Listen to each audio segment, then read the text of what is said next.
أشهد أن عليا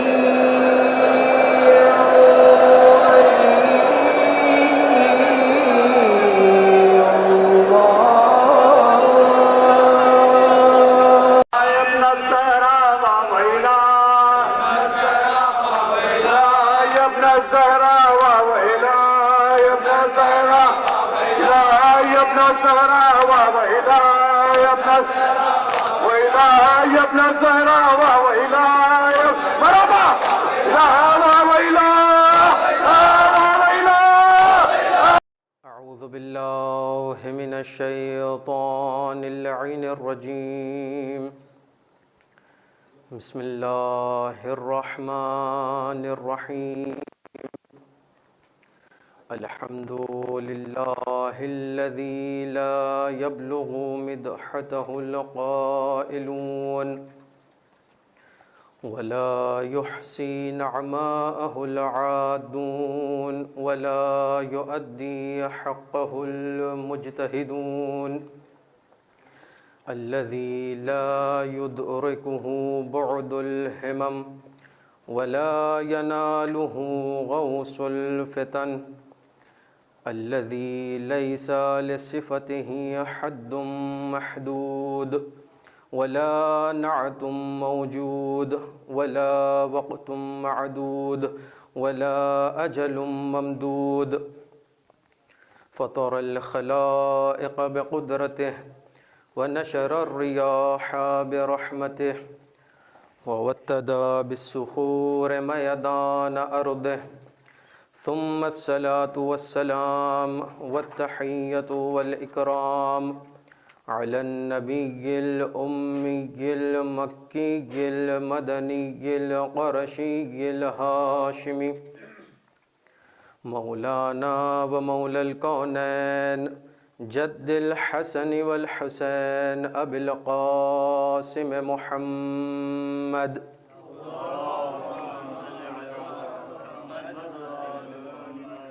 وعلى أهل بيته الطيبين الطاهرين المعصومين المظلومين واللعنة الدائمة على أعدائهم وغاصبي حقوقهم ومنكري فضائلهم ومصائبهم وعصمتهم وعظمتهم أجمعين من الآن إلى قيام يوم الدين أما بعد فقد قال رسول الله صلى الله عليه وآله يا أيها الناس هذا الحسين بن علي ألا فاعرفوه وفضلوه كما فضله الله تعالى صلوات پڑھ دو آواز سے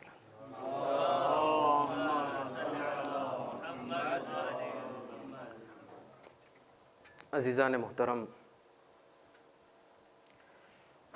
دہن رسالت سے جاری ہونے والے گوہر و نایاب کلمات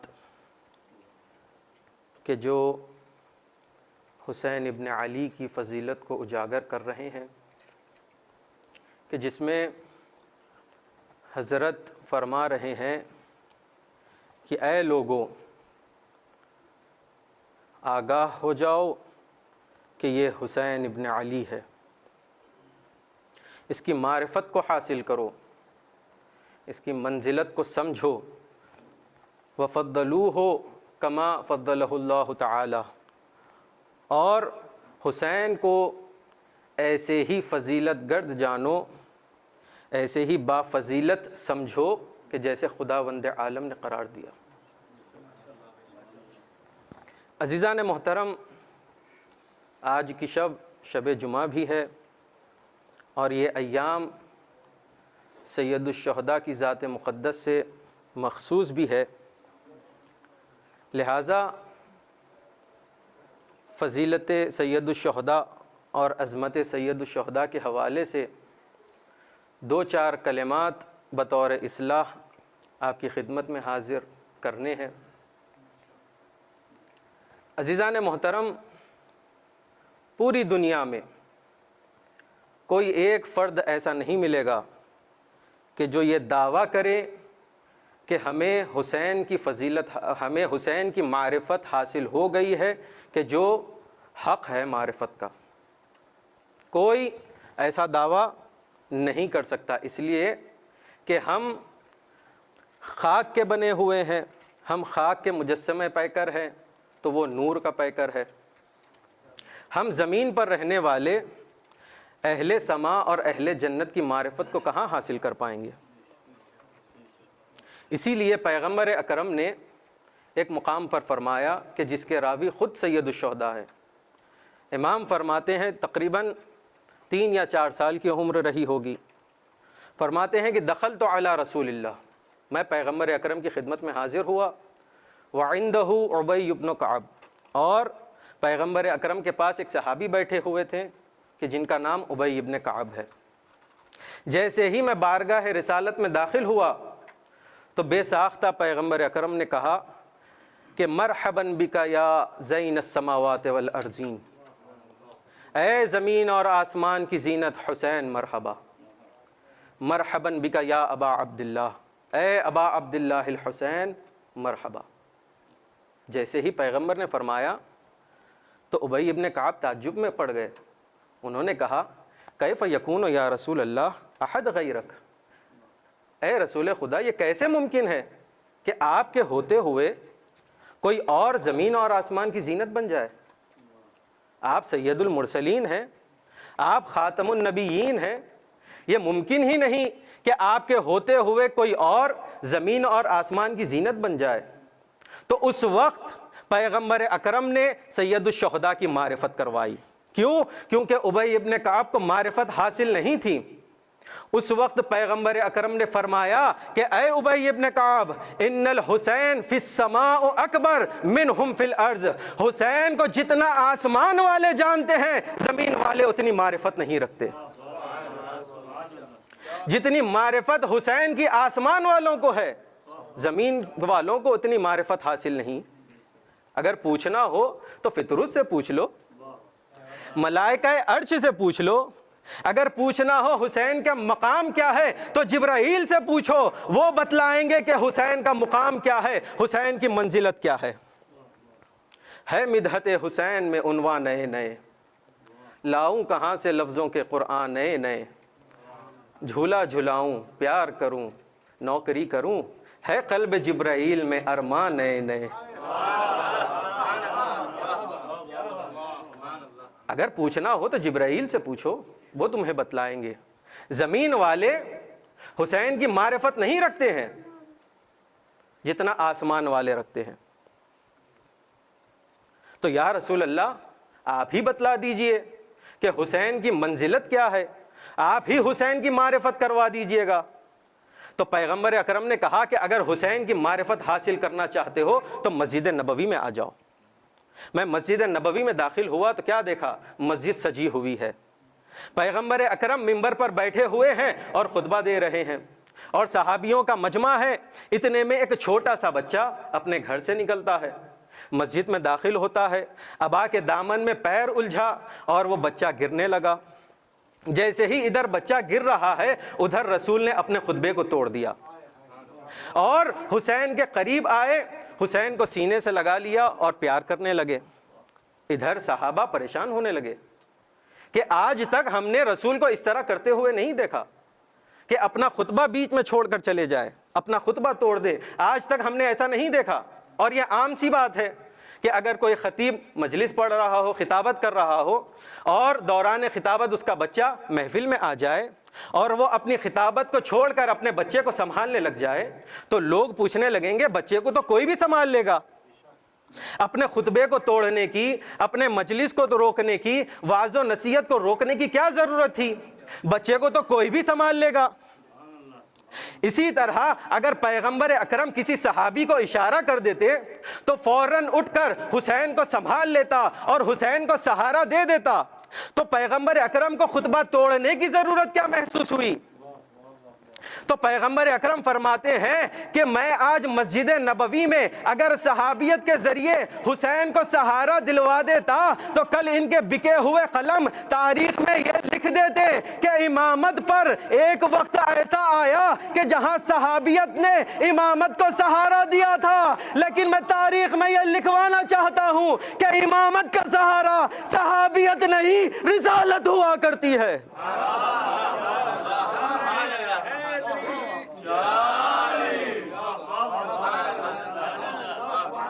تو حسین کے ذریعے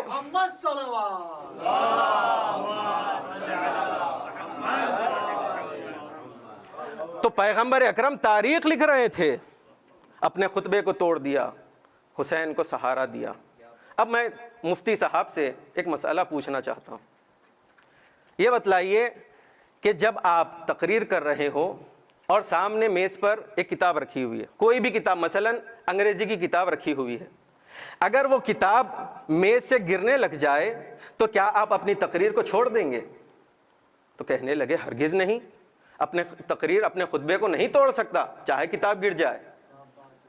پھر دوبارہ میں نے سوال کیا کہ اگر اسی میز پر قرآن رکھی ہو اور قرآن گرنے والی ہو تو کیا تب بھی آپ اپنے خطبے کو جاری رکھیں گے؟ تو بے ساختہ کہنے لگے ہرگز نہیں، اپنے خطبے کو توڑ دوں گا کیونکہ قرآن کو اٹھانا واجب ہے۔ بس یہی پیغام رسول اکرم دینا چاہتے ہیں۔ یہ جو بچہ گر رہا تھا تو یہ عام بچہ نہیں ہے، یہ قرآن ناطق ہے کہ جس کے لیے اپنے خطبے کو توڑ دیا۔ یہ کوئی عام بچہ نہیں ہے، یہ قرآن ناطق ہے۔ تو قرآن ناطق کو اپنے سینے سے لگا لیا اور منبر پر آ کر بیٹھ گئے۔ اب چاہیے کیا تھا کہ جو خطبہ پہلے دے رہے تھے اسی خطبے کو جاری رکھتے، لیکن نہیں، وہ خطبے کو ختم کر دیا۔ اس کے بعد پیغمبر اکرم فرماتے ہیں کہ انما الولد فتنۃ، اولاد آزمائش ہے، امتحان ہے۔ خداوند عالم قرآن مجید میں فرما رہا ہے انما الاموال والاولاد فتنہ، کہ تمہارے اموال اور اولاد خداوند عالم اس کے ذریعے سے تمہاری آزمائش کرتا ہے۔ تو پیغمبر فرما رہے ہیں کہ میری آزمائش مقصود تھی حسین کے ذریعے سے۔ میں دست ادب جوڑ کر کہوں گا یا رسول اللہ، اگر خداوند عالم کو آپ کی آزمائش مقصود ہوتی، آپ کا امتحان لینا چاہتا تو آپ کی اولاد کے ذریعے سے لیتا۔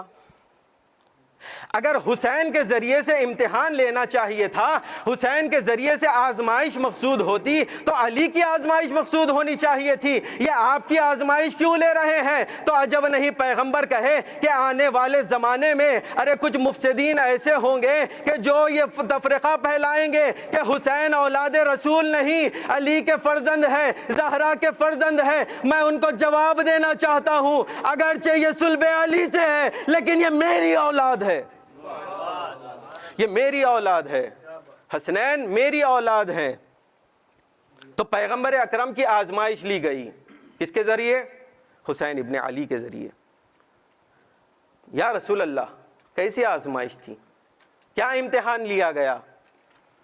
تو فرمایا کہ خداوند عالم یہ دیکھنا چاہتا تھا کہ میں اپنے خطبے کو جاری رکھتا یا حسین کے جانب متوجہ ہوتا، میں اپنے خطبے کو ادامہ دیتا یا پھر حسین ابن علی کو سہارا دیتا۔ خطبہ کیا ہے؟ تو کہا خطبہ تبلیغ رسالت ہے، تبلیغ دین ہے۔ پیغمبر اکرم احکام شریعت کو بیان کر رہے تھے، دین کی تبلیغ کر رہے تھے، لیکن پیغمبر اکرم نے خطبے کو توڑ دیا اور حسین کے جانب متوجہ ہو گئے اور یہ پیغام دے دیا کہ اگر تم حسین کی نصرت کرو گے یہی دین کی نصرت ہے، یہی شریعت کی نصرت ہے۔ اور پیغمبر اکرم اپنے آزمائش میں کامیاب ہو گئے۔ یہی تو وجہ ہے کہ جب امام نے شہدائے کربلا کو یاد کرتے ہوئے سلام کیا تو یہی فرمایا السلام علیکم یا انصار دین اللہ، السلام علیکم یا انصار رسول اللہ۔ اے شہدائے کربلا، اگرچہ تم حسین کی نصرت کر رہے تھے، در حقیقت یہ دین کی نصرت تھی، یہ اللہ کے حبیب کی نصرت تھی، یہ اللہ کے ولی کی نصرت تھی۔ ایک صلوات پڑھ دے محمد اور آل محمد کی بارگاہ۔ نعرہ حیدری، حیدری،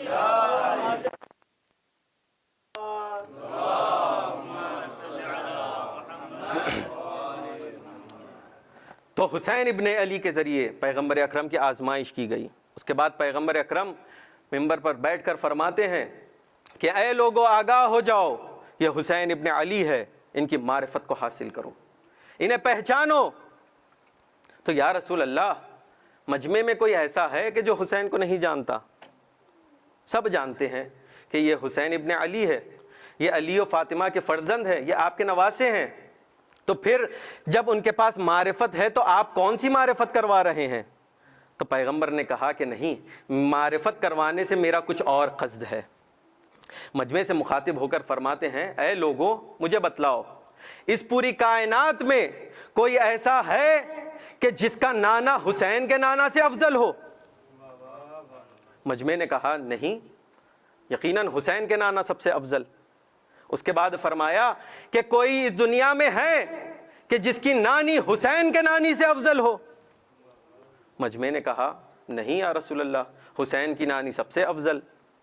اس کے بعد پیغمبر فرماتے ہیں کہ اس دنیا میں کوئی ایسا ہے کہ جس کا دادا حسین کے دادا سے افضل ہو؟ سارے مجمع نے اقرار کیا کہ حسین کے دادا ابو طالب جیسا کوئی نہیں ہے۔ یہی انداز دوسرے مقام پر بھی ملا کہ جب ابی ابن کعب سے فرما رہے تھے واللہ جدہ فی الجنہ، خدا کی قسم ابو طالب جنتی ہے، حسین کا دادا اہل جنت میں سے ہے۔ اب زمانہ لاکھ ابو طالب کے ایمان کے بارے میں کچھ بھی کہہ لے، لیکن رسول حسین کے ذریعے یہ پیغام پہنچا رہے ہیں کہ حسین کا دادا جنتی ہے۔ اب کوئی ابو طالب کے ایمان میں شک کرنے لگے تو آگاہ ہو جاؤ، وہ ابو طالب کے ایمان میں شک نہیں کر رہا، رسول کی رسالت میں شک کر رہا ہے۔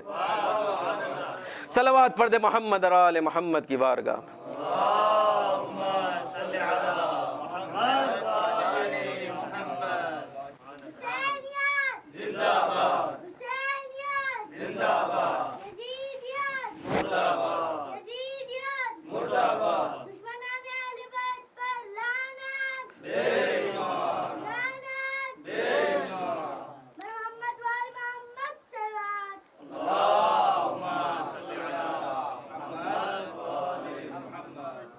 تو پیغمبر اکرم فرماتے ہیں کہ اے اصحاب، اے لوگوں، کوئی ایسا ہے کہ جس کا نانا حسین کے نانا سے افضل ہو؟ کوئی نہیں ہے۔ حسین کی نانی جیسی کسی کی نانی نہیں، حسین کے جد جیسا کسی کا جد نہیں، حسین کے دادی جیسی کسی کی دادی نہیں ہے۔ میں دستے ادب جوڑ کر کہوں یا رسول اللہ، اس مجمع میں آپ بھی موجود ہیں اور امیر المؤمنین بھی موجود ہے۔ جس مجمع سے آپ خطاب کر رہے ہیں اس مجمع میں آپ بھی ہیں اور علی مرتضیٰ بھی ہیں۔ تو فرمایا بے شک میرے ماں باپ با فضیلت تو ہیں، علی کے والدین با فضیلت تو ہیں، لیکن جیسے حسین کے ماں باپ ہیں ویسے کسی کے ماں باپ نہیں۔ آدم سے لے کر قیامت تک کوئی ایسا گھر نہیں کہ جیسا حسین کا گھر ہے۔ کیوں؟ کیونکہ کوئی ایسا گھر بتلا دیں کہ جس کا باپ بھی معصوم ہو اور جس کی ماں بھی معصومہ ہو۔ پوری تاریخ انسانیت میں کوئی ایسا گھر نہیں ملا آدم سے لے کر قیامت تک۔ جناب آدم کا گھر دیکھیں، جناب آدم معصوم لیکن ان کی زوجہ غیر معصوم۔ جناب ابراہیم معصوم تو ہے لیکن ان کی بیوی غیر معصوم۔ جناب نوح معصوم تو ہے لیکن ان کی زوجہ غیر معصوم۔ ایک جگہ یہ قانون ٹوٹ سکتا تھا، ایک مقام پر یہ قانون ٹوٹ سکتا تھا کہ جہاں پر ایک بی بی ایسی ملی کہ جس کے عصمت کی گواہی خود قدرت نے لی ہے۔ جناب مریم پر یہ قانون ٹوٹ سکتا تھا کہ کیوں؟ کیونکہ جناب مریم معصومہ تو ہے لیکن اللہ کی مصلحت یہ تھی کہ ان کی شادی ہی نہیں ہوئی۔ لہٰذا پوری کائنات میں جناب آدم سے لے کر قیامت تک کوئی ایسا گھر نہیں ملا کہ جیسا گھر حسین ابن علی کا ہے۔ کوئی فرد ایسا نہیں جو حسین کے سامنے مقابلہ کر پائے۔ اسی لیے شہزادی کونین فرماتی ہیں کہ جب حسین کا نور میرے بطن میں منتقل ہوا تو حسین کا نور میری جبین پر اتنا چمکتا تھا کہ رات کی تاریکی میں مجھے کبھی چراغ کی ضرورت محسوس نہیں ہوئی۔ جب میں تاریکی میں چلی جاتی تھی تو حسین کے نور سے وہ اجالا ہو جاتا تھا، حسین کا نور اتنا شدید تھا۔ لیکن جب امام حسن کا نور منتقل ہوا تو جبین فاطمہ پر ظاہر نہیں ہوا، جبین فاطمہ پر امام حسن کا نور ظاہر نہیں ہوا۔ کیوں؟ کیونکہ وہ خود نور کا پیکر تھی۔ لیکن جب حسین کا نور جبین فاطمہ پر ظاہر ہوتا تھا تو امام حسین کا نور شہزادی کونین کے نور سے زیادہ چمکتا تھا۔ کسی نے سوال کر لیا، یا رسول اللہ کیا حسن اور حسین میں کوئی فرق ہے؟ تو پیغمبر نے فرمایا کہ ہرگز نہیں، دونوں برابر ہے۔ تو پوچھا پھر یہ کیا وجہ ہے کہ جب امام حسن کا نور شہزادی کونین کی جبین پر آتا تھا تو ظاہر نہیں ہوتا تھا، لیکن نور حسین فاطمہ کے نور سے زیادہ ہوا کرتا تھا؟ اس کی کیا وجہ ہے؟ تو پیغمبر نے فرمایا چونکہ نور حسن اور نور فاطمہ ایک ہی نور کے دو حصے تھے، اور جب نور سے نور ملتا تھا تو ظاہر نہیں ہو سکا، لیکن جب حسین کا نور جبین فاطمہ پر چمکتا تھا تو حسین کا نور زیادہ تھا، اس وجہ سے کہ حسین کے ساتھ اور 9 اماموں کے نور چمکتے تھے۔ صلوات پڑھ دے محمد اور آل محمد کی بارگاہ۔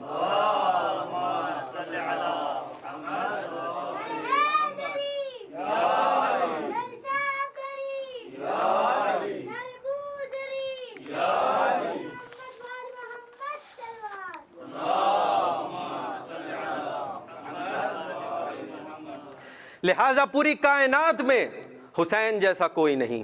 حسین کا نانا بھی جنتی، حسین کی نانی بھی جنتی۔ پھر ابی ابن کعب سے فرماتے ہیں واللہ جدہ فی الجنہ، حسین کا دادا ابو طالب بھی جنتی ہے۔ وجدتہ فی الجنہ، حسین کی دادی بھی جنتی ہے۔ وعمہ فی الجنہ وعمتہ فی الجنہ، حسین کا چاچا بھی جنتی ہے، حسین کی چچی بھی جنتی ہے۔ وخالہ فی الجنہ وخالتہ فی الجنہ، حسین کا ننیحال بھی جنتی ہے۔ وَأُمُّهُ فِي الْجَنَّةِ وَأَبُوهُ فِي الْجَنَّةِ، حسین کے والدین بھی جنتی ہے، حسین کا بھائی بھی جنتی ہے۔ یہاں تک تو کوئی مشکل نہیں تھی۔ کیوں؟ کیونکہ جناب ابو طالب بھی جنتی ہے اور آپ کی اولادیں بھی جنتی ہیں، یہاں تک تو کوئی مسئلہ نہیں۔ اس کے بعد پیغمبر اکرم آگے بڑھ کے فرماتے ہیں کہ وَمُحِبُّوهُ فِي الْجَنَّةِ، جس نے حسین سے محبت کی وہ بھی جنتی ہے۔ یہ سلسلہ یہی نہیں رکا بلکہ ایک قدم اور آگے بڑھا، پیغمبر فرماتے ہیں وَمُحِبُّ مُحِبِّی فِی الْجَنَّةِ، جو حسین سے محبت کرنے والوں سے محبت کرے گا وہ بھی جنتی کہلائے گا۔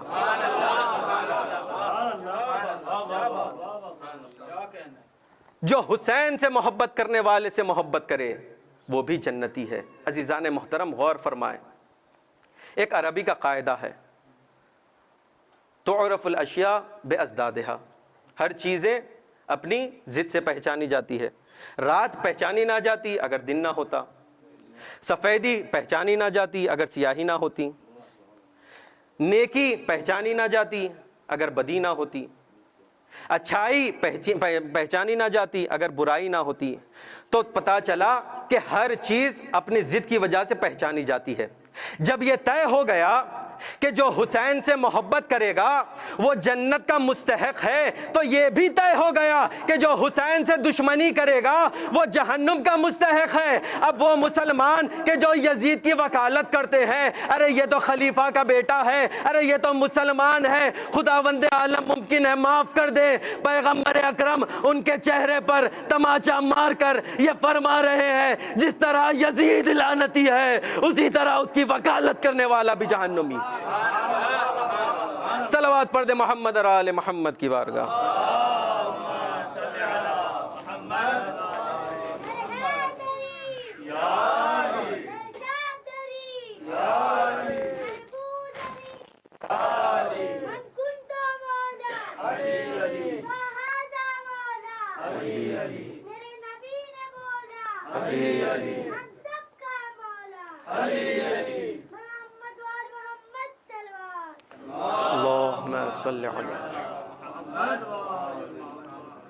تو پیغمبر اکرم نے فرمایا کہ جو حسین سے محبت کرے وہ بھی جنتی ہے، اور جو محب حسین سے محبت کرے وہ بھی جنتی ہے۔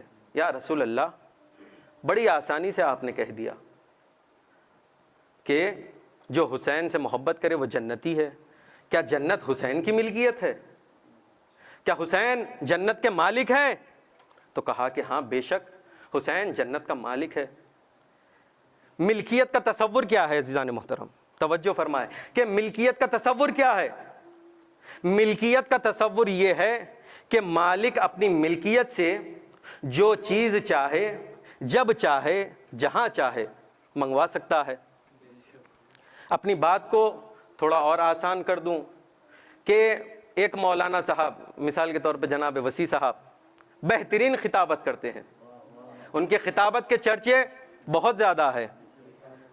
تو وسیع صاحب کو کسی نے دوسرے شہر میں دعوت دی خطابت کرنے کی، وسیع صاحب گئے وہاں پر اور بانی مجلس نے بڑا بہترین انتظام کیا اور کہا کہ میرے مکان کے جتنے بھی سامان ہیں آپ چاہے جیسا چاہے استعمال کر سکتے ہیں، آپ کو اختیار حاصل ہے، آپ کو کوئی مسئلہ نہیں۔ اور وسیع بھائی بہترین استعمال کرنے لگے۔ جب وہ وقت آیا کہ جب جانے کی گھڑی آئی تو وسیع بھائی نے سوچا کہ جب مجھے اختیار دے ہی دیا ہے تو کچھ قیمتی سامان اپنے ساتھ لے کر چلے جاتا ہوں۔ اپنے بیگ میں ڈال کر وہ جانے لگے۔ تو بانی مجلس نے کہا کہ مولانا صاحب آپ جب تک گھر میں تھے آپ کو استعمال کرنے کا اختیار تھا، آپ جب تک میرے گھر میں تھے آپ سامان کو جیسا چاہے استعمال کر سکتے تھے، لیکن میرا سامان آپ لے کر نہیں جا سکتے۔ اتنی ہی دیر میں اس بانی مجلس کے دوست کا بیٹے کا فون آ گیا کہ اے بابا مجھے فلاں سامان کی ضرورت ہے، مجھے کوریئر کے ذریعے بھیج دیجئے۔ اور انہوں نے وہی سامان بھیجا کہ جو مولانا صاحب لے کر جانا چاہتے تھے۔ تو کیا مولانا کو، خطیب کو یہ کہنے کی اجازت ہے کہ جب میں وہ سامان لے کر جا رہا تھا تو تم نے مجھے روک دیا، لیکن وہی سامان ایک فون کال پر تم اپنے بیٹے کو بھیج رہے ہو؟ ہر عاقل انسان یہی کہے گا کہ مولانا جب تک اس کے گھر میں تھے تو مہمان تھے اور جس سامان کو جیسا چاہے استعمال کر سکتے تھے، لیکن اس کا بیٹا مالک ہے، چاہے گھر میں رہے تو جیسا سا استعمال کرنا چاہے استعمال کر سکتا ہے، اور باہر رہے تو اپنے وہ سامان کو منگوا سکتا ہے۔ کیوں؟ کیونکہ وہ مالک ہے۔ اب اس مثال کو تطبیق کریں، ذرا انصاف سے بتلائیں کہ قرآن کہتا ہے کہ جب آدم جنت میں تھے تو جنت کا لباس پہنے ہوئے تھے، لباس جنت پہنے ہوئے تھے، لیکن جب ترک اولا کے سبب جنت سے زمین پر بھیجے جا رہے تھے تو اس وقت بھی آدم لباس جنت پہنے ہوئے تھے۔ آواز قدرت آئی کہ اے آدم کہاں جا رہے ہو؟ کہا زمین پر جا رہا ہوں۔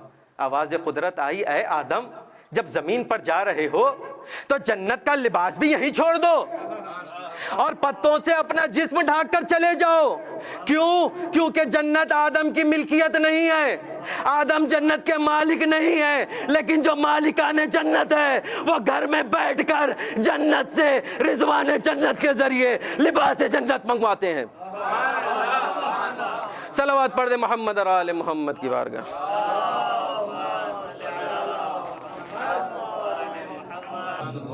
یہ مالکان جنت ہے، یہ جنت سے جو چیز چاہے جب چاہے اور جہاں چاہے منگوا سکتے ہیں۔ تو اے شہزادی آپ نے لباس ہی کیوں منگوایا؟ اگر کچھ منگوانا ہی چاہیے تھا تو کچھ اور منگا لیتی، جنت تو آپ کی ملکیت ہے، آپ کچھ بھی منگوا سکتی تھی، تو لباس ہی کیوں منگوایا؟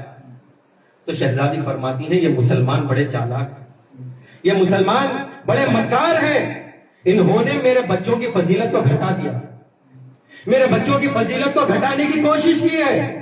یہ کہتے ہیں کہ جب جنت سے کھجوریں آتی تھی، جب جنت سے غذائیں آتی تھی تو نبی اکرم کے لیے آتی تھی کیونکہ وہ خاتم الانبیاء ہے، لیکن چونکہ حسنین نبی کے ساتھ ساتھ ہوا کرتے تھے تو پیغمبر اکرم انہیں بھی دے دیتے تھے۔ کتنی چالاکی ہے، ذرا توجہ فرمائے کہ نانا کے لیے کھجوریں آتی تھی، اب چونکہ حسنین نانا کے ساتھ ساتھ رہتے تھے تو پیغمبر اکرم منع نہیں کر پاتے، اس وجہ سے انہیں بھی کھجوریں کھلوا دیتے ہیں۔ تو اس میں ان کی فضیلت کی کیا بات ہے؟ تو اب شہزادی نے کہا کہ اے مکارو، اگر قیامت تک تمہاری زبان کو بند نہ کر دوں تو مجھے فاطمہ نہ کہنا۔ ارے جب نانا کے لیے کھجوریں آتی تھی تو کہتے ہو کہ نانا کے لیے آئے تھے، بچوں کے لیے نہیں۔ اب جب جنت سے چھوٹے چھوٹے امامے آئیں گے، چھوٹی چھوٹی قبائیں آئیں گی، چھوٹی چھوٹی ندائیں آئیں گی، تو یہ نہ کہنا کہ نانا کے لیے آئے تھے، نوازوں نے پہن لیا۔ صلوات پڑھ دے محمد اور آل محمد۔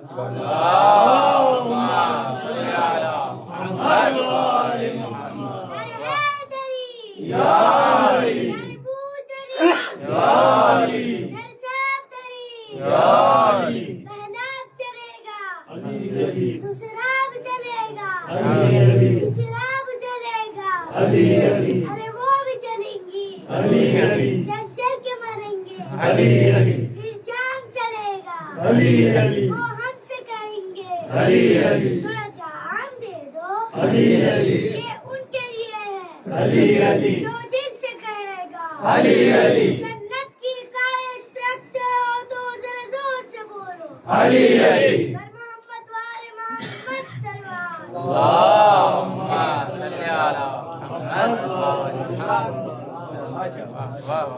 تو جب نانا کے لیے کوئی غذائیں آتی تو یہ مکار کہہ اٹھتے کہ حسنین کے لیے نہیں آئے تھے بلکہ نانا کے لیے آئے۔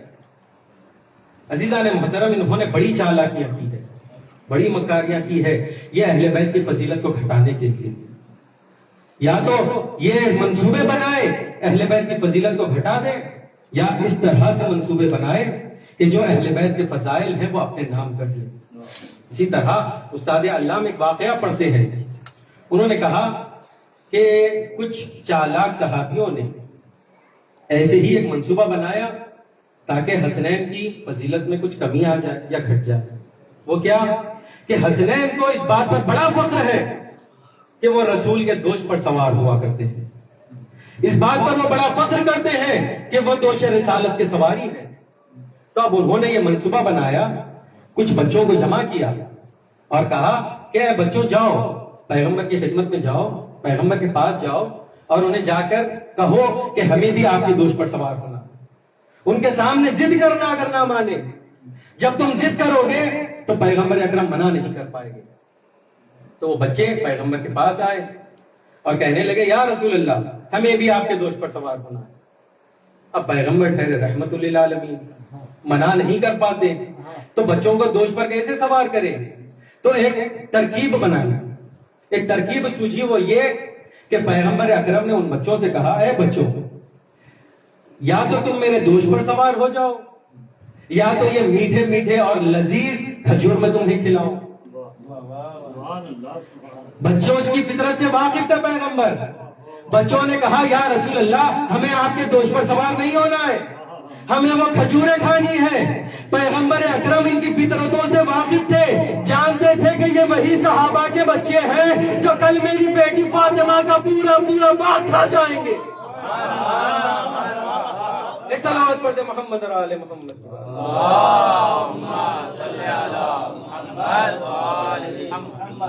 تو پیغمبر اکرم امام حسن اور امام حسین کو اپنے دوش پر سوار کیا کرتے ہیں۔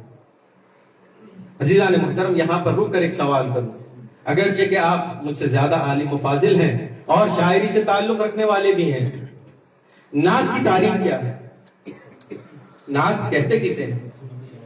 تو کہا نعت کے معنی یہ ہے کہ اس میں وہ اشعار کہے جاتے ہیں کہ جو فقط پیغمبر اکرم کی شان میں ہیں، جو پیغمبر اکرم کی مدحت میں اشعار کہے جاتے ہیں اسے نعت کہا جاتا ہے۔ اور منقبت کی تعریف کیا ہے؟ منقبت کی تعریف یہ ہے کہ اس میں وہ اشعار پڑھے جاتے ہیں کہ جو آل محمد کی مدحت میں کہے جاتے ہیں، آل رسول کے فضائل جن اشعار کے ذریعے بیان کیے جاتے ہیں انہیں منقبت کہا جاتا ہے۔ اور آپ دیکھ لیں ان مخالفین کے پاس آپ اکثر نعت سنا کریں گے، یہ صبح و شام جھوم جھوم کر نعت پڑھتے ہیں، پڑھنی بھی چاہیے، اپنے جلوسوں میں نعت پڑھتے ہیں، اپنی مسجدوں میں نعت پڑھتے ہیں، دنوں رات نعت پڑھتے ہیں، اس میں کوئی اشکال کی بات نہیں ہے، لیکن آپ ان کے پاس کبھی منقبت نہیں سنیں گے۔ اب آئے کہ جب پیغمبر اکرم حسنین کو اپنے دوش پر سوار کرتے تو کسی ایک بڑے صحابی نے آگے بڑھ کر کہا یا رسول اللہ نعم المرکب، نعم المرکب، کیا بہترین سواری ہے، کیا بہترین سوار ہے۔ تو پیغمبر اکرم کی شان میں وہ مدحت کر رہا تھا کہ یا رسول اللہ ان بچوں کی کیا بہترین سواری ہے، لیکن پیغمبر اکرم نے اس صحابی کے چہرے کی طرف دیکھا، بے ساختہ کہا نعم الراکب، کیا بہترین سوار ہے۔ یعنی حسنین کی فضیلت کو بتلایا اور دنیا والوں کو یہ پیغام دے دیا میری نعت اس وقت تک مکمل نہیں ہو سکتی جب تک حسنین کی منقبت نہ ہو جائے۔ صلوات پڑھ دے محمد اور آل محمد کی بات۔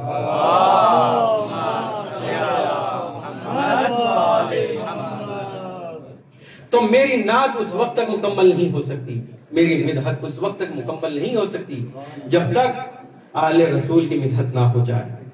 تو پیغمبر اکرم اپنے شہزادوں کو اپنے دوش پر سوار کر کے مدینے کی گلیوں میں پھرایا کرتے تھے اور آخر میں اپنے گھر پہ چھوڑ دیتے تھے۔ جب گھر پہنچتے تو شہزادی فرماتے اے بیٹی فاطمہ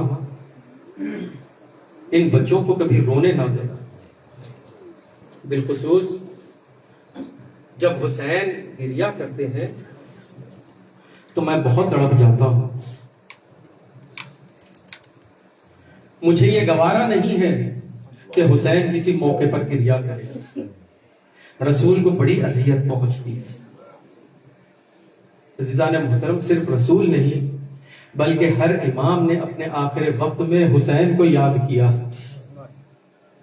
چھٹے امام فرماتے ہیں کہ پروردگارا ان آنکھوں پر رحمت کو نازل فرما کہ جو حسین کے غم میں اشک بہا۔ امام رضا فرماتے ہیں کہ ابن شبیب جب بھی تو گریہ کرنا چاہتا ہے تو میرے جد مظلوم حسین پر گریہ کر لینا، میرے جد حسین کی مظلومیت پر آنسو بہا لینا۔ ہاں عزاداروں، جب گریہ کی بات چلی ہے تو آج ان شہیدوں کا ذکر کرنا ہے کہ جن کا بڑا حق ہے کہ ان پر آنسو بہائے جائے۔ کیوں؟ کیونکہ ان پر کوئی گریہ کرنے والا نہیں۔ شام غریباں کا وہ سناٹا کہ جہاں اہل بیت رسول کے خیموں کو جلا دیا گیا، بیبیاں دربدر ہو گئی تھی اور اپنے اپنے شہداء کے لاشیں پر پہنچ کر گریہ کرنے لگی۔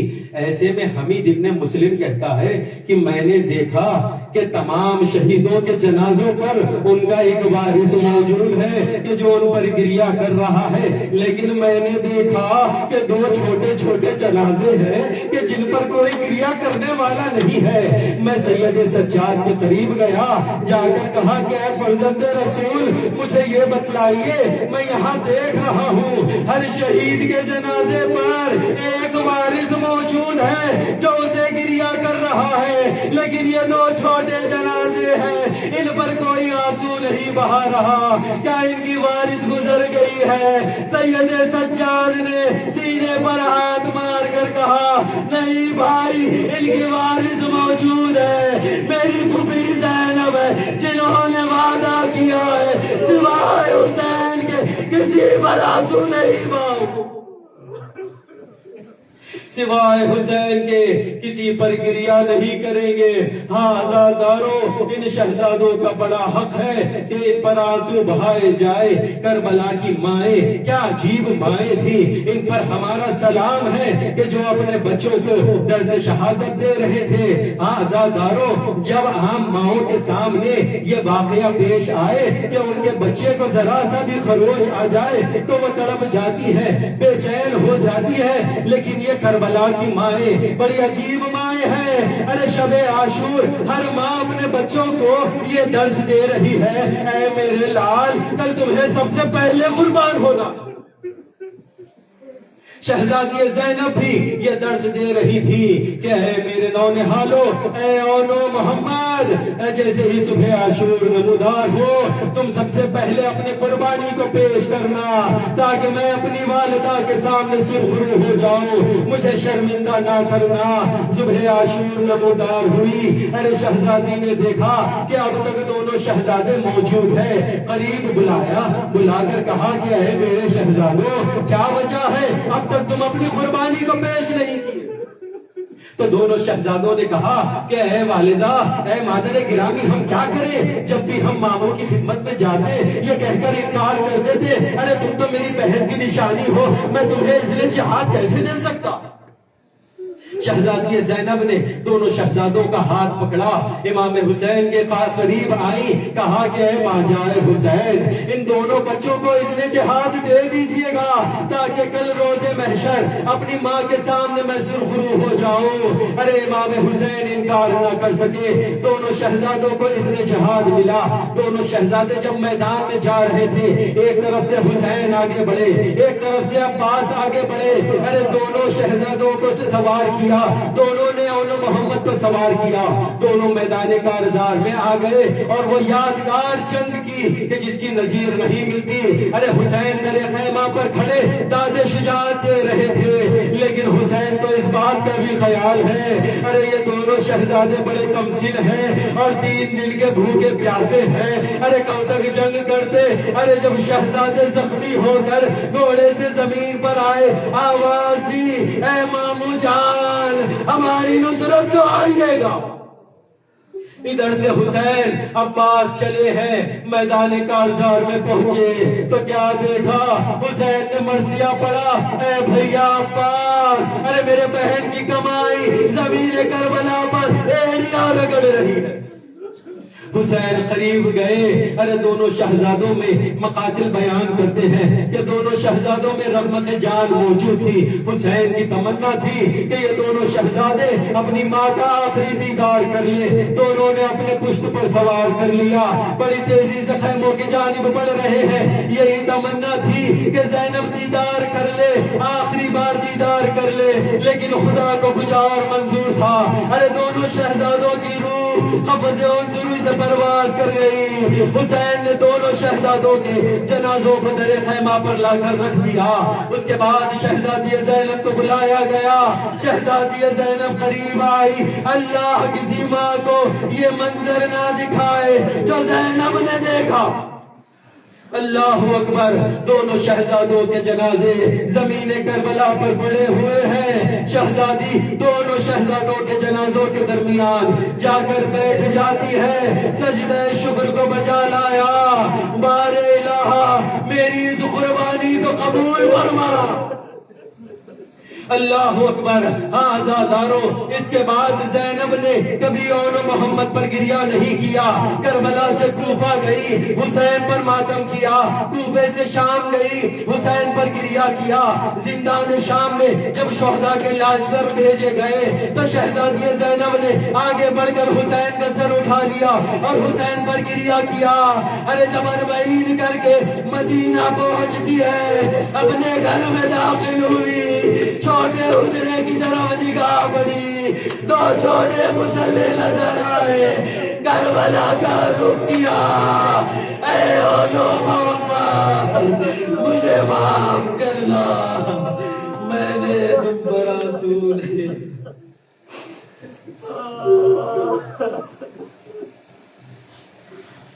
وَسَيَعْلَمُ الَّذِينَ ظَلَمُوا أَيَّ مُنقَلَبٍ يَنقَلِبُونَ۔ بار الہ امام زمانہ کی ظہور میں تعجیل فرما، ہم سب کو حضرت کے نام سے مشہور